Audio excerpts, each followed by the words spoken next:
Hello दोस्तों, मैं अभिजीत कुमार सिंह और आज मैं आपको टॉप 16 बेस्ट एवेंजर्स की लिस्ट बताने जा रहा हूँ। So let's get started. Top 16, Hawkeye. Hawkeye एक ऐसा एवेंजर है जो बिना सुपर पावर्स के भी एक सुपर हीरो है। वो अपनी तीरंदाजी से किसी को भी धूल चका सकता है, लेकिन उसकी ड्यूरेबिलिटी बहुत कम है। जैसा कि हमने सिविल वॉर में देखा, ब्लैक पैंथर ने भी उसकी तीरें रोक ली थी। Top 15, black window. Black window एक ऐसी सुपर हीरो है जिसे अपनी पावर रेड रूम प्रोग्राम से मिली और वह एवेंजर्स की फाउंडिंग मेंबर्स में से भी एक है। Top 14, winter soldier. जैसा कि हम लोग जानते हैं कि captain America the winter soldier में जो बकी बार्न्स है या विंटर सोल्जर है, उसे हाइड्रा ने अपने कंट्रोल में कर लिया था और उसी में बकी बार्न्स में बहुत सारे लोगों को मारा, लेकिन कैप्टन अमेरिका ने बाद में उसे रोक दिया और फिर सिविल वॉर में उन दोनों ने एक साथ काम किया। Top 13, falcon. फैल्कन एक ऐसा एवेंजर है जिसको मिलिट्री ट्रेनिंग भी मिली है और उसके पास विंग्स भी हैं जिसकी वजह से उड़ पाता है, और उसके पास एक मशीन भी है रेड विंग नाम की जो उसकी हेल्प करती है, और अब तो वो नेक्स्ट कैप्टन अमेरिका भी है। Top 12, war machine. जैसा कि हम जानते हैं, आयरन मैन 2 में रोदी ने आयरन मैन का मार्क 2 आर्मर पहना और उसके बाद उसने टोनी से वहाँ पे फाइट की, पर अब उसने जस्टिन हैमर से अपना आर्मर अपग्रेड करवाया। Top 11, Spiderman. स्पाइडरमैन एक ऐसा एवेंजर है जो सबसे कम उम्र में ही सबसे ताकतवर एवेंजर्स में से एक है और उसे अपनी शक्तियाँ रेडियो एक्टिव स्पाइडर के काटने से मिली थी। Top 10, Ant-Man.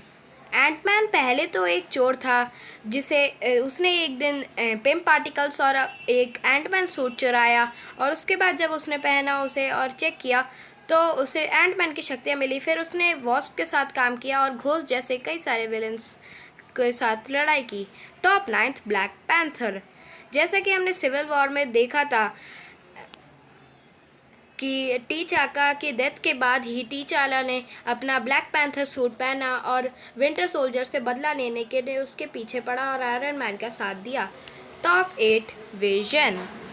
विजन तो एक रोबोट बॉडी है जो वाइब्रेनियम से बनी है और उसे अल्ट्रॉन को रोकने के लिए बनाया गया था, लेकिन उसके बाद वो वांडा के साथ रहने लगा, जैसा कि हमने एवेंजर्स इन्फिनिटी वॉर में देखा था, और उसके बाद उसकी डेथ हो गई।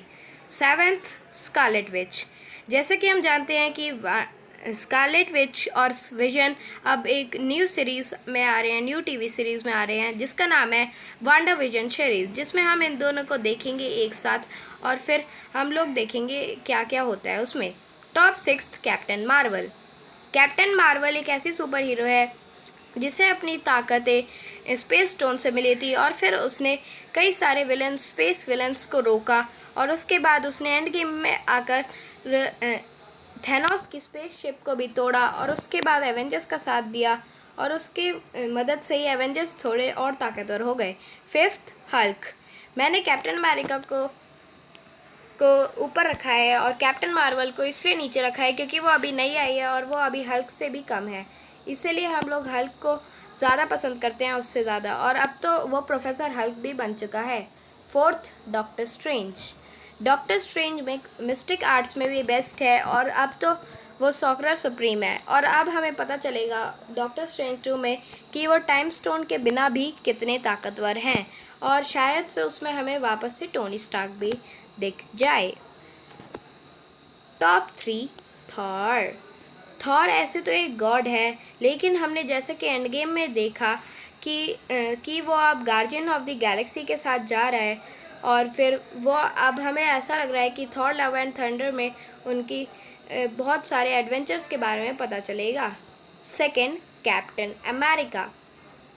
कैप्टन अमेरिका एक ऐसा सुपर हीरो है जिसे अपनी super power super soldier serum में मिली थी, जिसकी वजह से वो बहुत सालों तक जिंदा रह सकता है, पर अब वो बूढ़ा हो गया है एवेंजर्स एंड गेम में, और उन्होंने अपनी शील्ड फैल्कन को दे दी है। 1st, iron man. जैसा कि हमने एवेंजर्स एंड गेम में देखा कि आयरन मैन ने अपना सेक्रीफाइस कर पूरी दुनिया को थैनोस जैसे विलन से बचाया, और अब हम लोग देखते हैं कि कौन नेक्स्ट आयरन मैन बनता है, हार्ली या फिर Morgan Stark. Thanks for watching our video and please like, subscribe and share.